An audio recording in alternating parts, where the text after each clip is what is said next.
Booth विजय अभियान हूँ वास्तव में कर्मकर्ता मानकर बैठक प्रत्येक बूथ स्तर रे किभली भाव में आमर कार्यकर्ता माने कार्य करेंगे से विषय रे आज पुंखानुपुंख भाव में आलोचना हम आगामी 3-4 सप्ताह भितर भोट ग्रहण होगाक जाऊँगी 25 तारीख में 25 तारीख से बूथ स्तर रे सक्रिय होई किभली अधिक संख्यार लोक भोट देवाक आसबे माँ मौसी मैंने आसबे नुआ भोटर माने आसबे से आज ये बैठकटी हो निर्वाचन परिप्रेक्षी प्रार्थीपत्र दाखल शेष दिन हूँ 6 तारीख बर्तमान से प्रक्रिया आरंभ हो गला।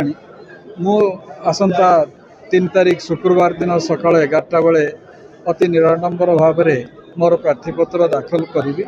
आमर आठगढ़ एवं बड़म्बा प्रार्थी भारतीय जनता पार्टी से 3 तारीख रे निजर प्रार्थीपत्र दाखल करुचंती।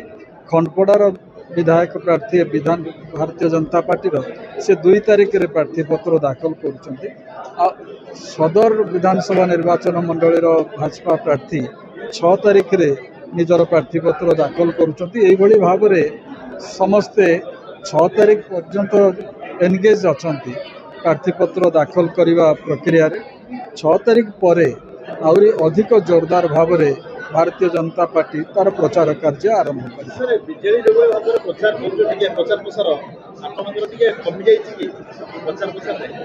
प्रचार प्रसार वास्तव में से आवश्यक अनुभव करा जाऊ नहीं कारण प्रत्येक हृदय रे नरेंद्र मोदी आज पहुँची सारी प्रत्येक घरे आज मोदी को लेकिन गोटे परिवेश मध्य सृष्टि हो जाइए एवं ओडिशा रे जहाँ मु लक्ष्य करिछि विशेषकर कटक जिले में परिवर्तन अवसंभावी एवं ये परिवर्तन ओडिशा रे शासन को परिवर्तन करिबो। भारतीय जनता पार्टी शासन प्रतिष्ठा हम एवं देश रे जो 400 पार आह्वान प्रधानमंत्री देइचंती कटक मध्य से सामिल हो।